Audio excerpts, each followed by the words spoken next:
Good morning, everyone.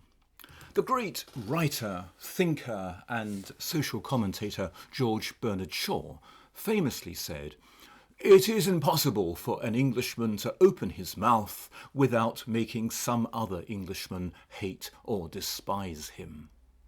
And such are the differences in speech, in syntax and in diction. Some of you may remember that scene in Dickens's Great Expectations with the haughty teenage Estella when made to play cards with Pip, the blacksmith's son. "He calls the knaves jacks, this boy," said Estella with disdain before the first game was out. "And what coarse hands he has, and what thick boots." Well, in polite society, the jack of clubs is the knave of clubs. And here the link is made between using the wrong word and having coarse hands. But then, supposedly, it's not a serviette, but a napkin. It's not a settee, it's a sofa. It's not a lounge, it's a drawing room. And absolutely, it's not a toilet, it's a lavatory. But do these things matter today in 2020? Nearly every school I've visited has toilets.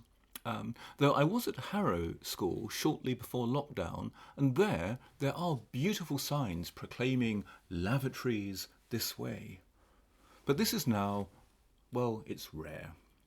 And the gossip columns are still rife with stories of people who, when introduced to the Queen, put their foot in it and say, "Pleased to meet you," instead of "How do you do?" England is undeniably riddled with anxieties about class. And indeed class is a source of much British comedy, whether it's in Shakespeare or in 40 Towers. And then there is that Bugbear Grammar. Now, we are no longer in a world where disgruntled of Tunbridge Wells writes letters to the Times because the BBC News presenter misused a gerund. But even so, insecurities over grammar continue to feature in British life. And again, to quote Shaw, a character in one of his plays says, "Can you show me any English person who speaks English as it should be spoken? Only foreigners who have been taught it to speak it well." Well, that's from Shaw's play, Pygmalion, and that's perhaps better known today as the musical My Fair Lady. And in my experience, there is much truth in this. Indeed, most people, including those with English as their first language, will say, "Who did you see yesterday?" Whereas many foreigners, and perhaps especially Germans or Russians who have similar grammar rules in their languages, will say quite correctly, "Whom did you see yesterday?" Of course, language changes and evolves all the time, and this is perfectly natural. And no doubt English will continue to morph as it becomes increasingly the world's lingua franca.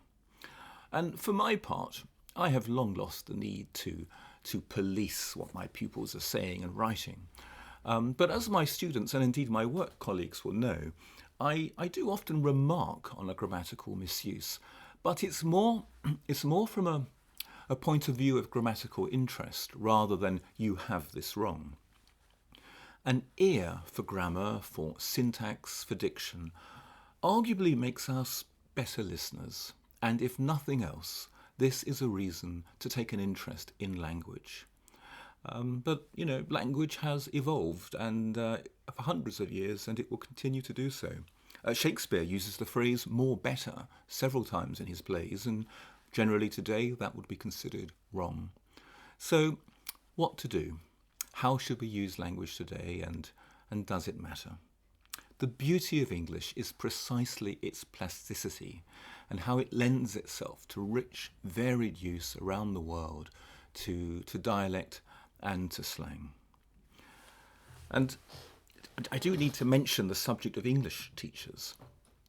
In my professional life, I have interviewed hundreds of English teachers, and frankly I can count on one hand those who have had a secure understanding of or even interest in grammar. And so it seems to me that there are fewer and fewer torchbearers now for grammar. I say this not in sadness, but just as an observation. It is the wind of change. And finally, I want to finish with a grammatical question for you all. Do you say in correct English, between you and I, or between you and me? Which is it, and why? And does it matter? And this is one that you might want to ask your parents and perhaps initiate some family discussion at home. Have a good day, everyone.